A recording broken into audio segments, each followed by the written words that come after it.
launching a new literary magazine, huh? It's more than just picking the right font, you know. Oh, absolutely. We're talking about visual identity here. The colors, the layout, it all adds up to that crucial first impression. And for Novellum, we're aiming for a pretty specific vibe, right? Got to appeal to those 18 to 45-year-olds, those readers who might not even realize they're craving a good literary magazine yet. Right. It's about finding that sweet spot between classic and contemporary. Now, your notes mention two color palettes, one leaning classic, one a bit more, shall we say, unexpected. Yeah, so you've got the classic red, white, and black combo, always a strong look.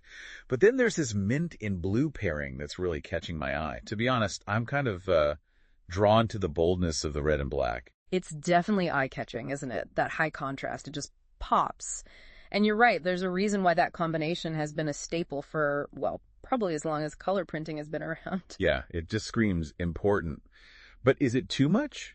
Like, does it say literary magazine or bestseller list? There's the rub, isn't it? We want to stand out on the shelf, absolutely. But we don't want to alienate potential readers either.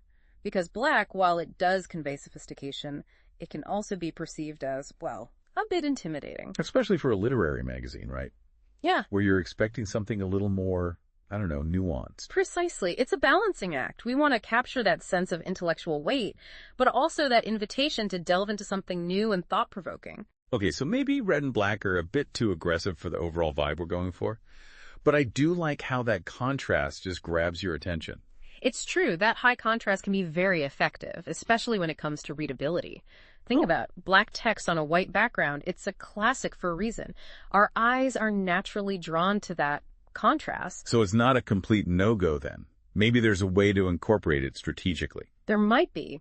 We could explore using red as an accent color, perhaps for titles or pull quotes, to add a little spark. Okay, I like where you're going with this. Instead of being the dominant color, red becomes more like a punctuation mark, a little jolt of energy. Exactly. And we could always soften the black a bit by incorporating some grays. It would keep that sense of sophistication, but add a touch of, well, approachability. That's a good point. I'm already picturing a matte gray cover with the title in that really crisp, high contrast black. It feels, I don't know, elegant, but still modern. Exactly. It's about finding that balance between the traditional and the contemporary, just like Novellum itself. You know what? This whole conversation about red and black is making me think even more about that mint and blue palette. Interesting you should say that, because I think those colors tap into a different aspect of the reading experience altogether. It's less about grabbing attention and more about inviting you in. Like stepping into, I don't know, a spa for the mind. Exactly. It's about creating that sense of tranquility, that feeling of, okay, I can relax and really lose myself in these pages, which, let's face it, is what we want for our readers, right? Absolutely. And I'm seeing some interesting research here about how blue can actually enhance focus and concentration, which makes total sense for a literary magazine with longer articles. It's funny how these things work, isn't it? Like, we respond to color on such a deep level. And blue, it's often associated with intelligence, stability, things that lend an air of, well, credibility to the content.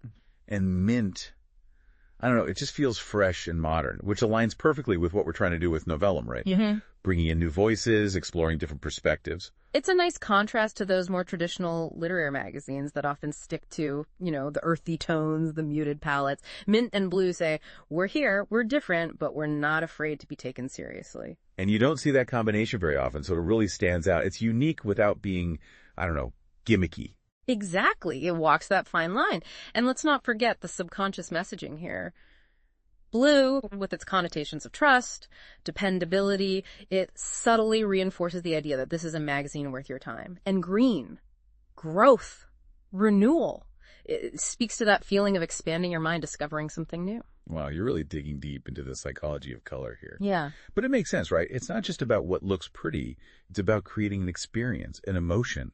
And I think mint and blue do that in a way that red and black just don't. It's about inviting the reader in, creating that sense of anticipation, that feeling of, I need to see what treasures are hidden inside. Okay, you've convinced me. Mint and blue it is. It's modern, it's unique, and it just feels right for Novellum. But you know what?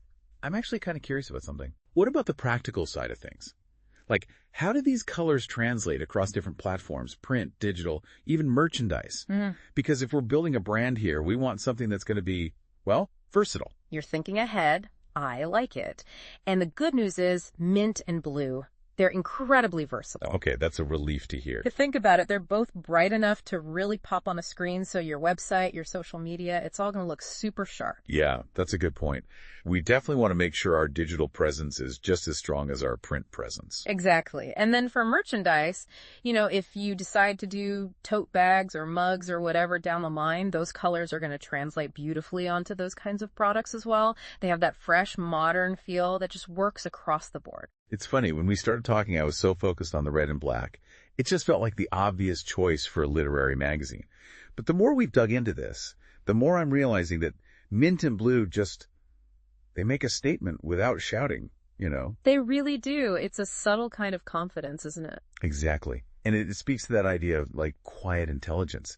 It's not about being flashy. It's about being thoughtful, engaging with ideas in a meaningful way. You've hit the nail on the head. That's what Novellum is all about, right? Creating a space for those deeper conversations. Absolutely. So, all right, we've covered a lot of ground here. We talked about the classic appeal of red, white, and black, the importance of contrast and readability. But in the end, it was really that sense of calm focus, that invitation to dive in and explore, that drew us to mint and blue.